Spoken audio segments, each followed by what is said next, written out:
Hi, I'm Steve Thompson, president of Emery Thompson Machine. I'm Christy Brown, vice president of sales and marketing. And we swapped seats today. I know, I'm very confused. and a lot of things going on today. Just for a quick note, thanks to Christy finding these for me. I have been using these same old Dunkin' Donut mugs for what, 15, 16 years? Well, as long as I've Pretty known long. you. Well, I'm here to let you know that I have found a new mug. Got them on Amazon. If you'd like to know where you get this, it's the same capacity. It's insulated. I'll be glad to tell you, because I already bought out the inventory for the next 10 years because I wanted to make sure I didn't run out. But we can do that. Why don't you start? Okay. So my very first batch of the day, I made chocolate ice cream, and it took 16, 17 minutes. Why? Well, so the very first batch of the day, when you run it in any of our machine, your machine is warm, it's not been running, it hasn't been freezing, so your cylinder is cold. Or your cylinder is warm, that was backwards. So your very first batch is going to take a little bit longer than usual. Now, if you were to, continue and make ice cream throughout the day, you're going to notice that your batch times are going to decrease just slightly, a few minutes here and there, because your machine's been cold.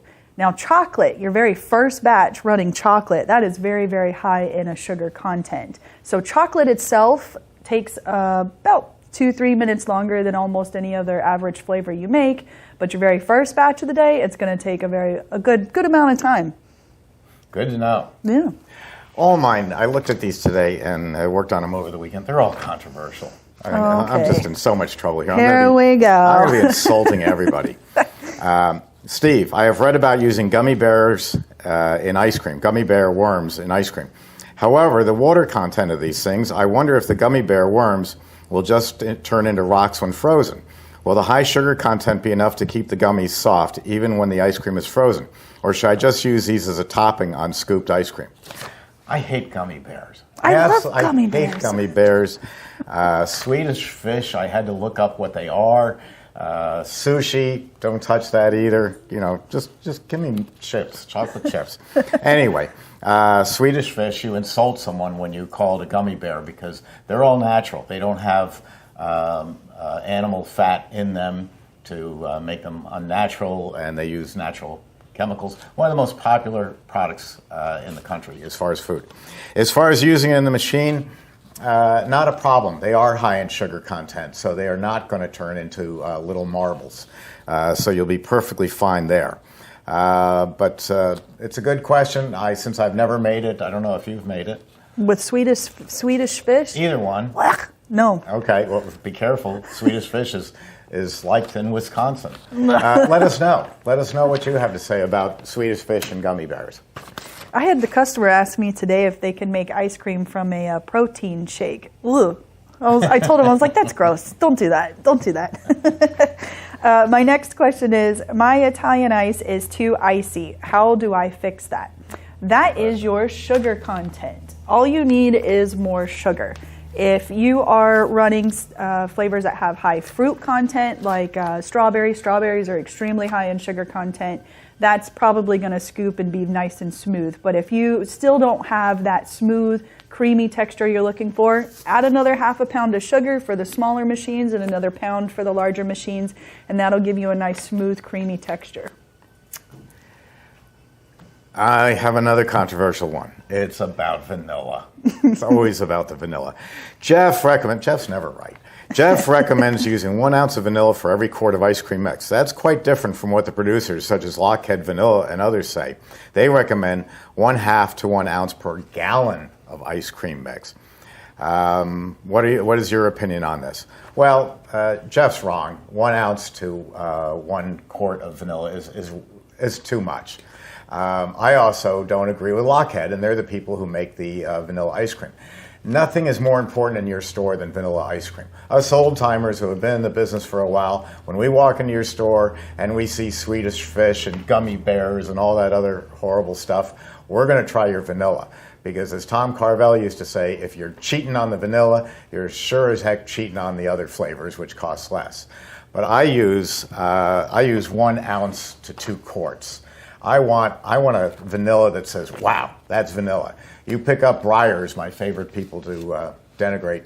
You pick up Breyer's ice cream, and it's just this plain white ice cream with no taste to it whatsoever. You taste dairy. I want a vanilla that tells you it's vanilla. I don't want to go as far as Jeff, but I do go to 1 ounce for every 2 quarts. I would agree. I mean, I'm in the middle of both of you. I think it also depends on what you're making too. All right, my last question is, how do I know if my machine has a center shaft? Let's show you how.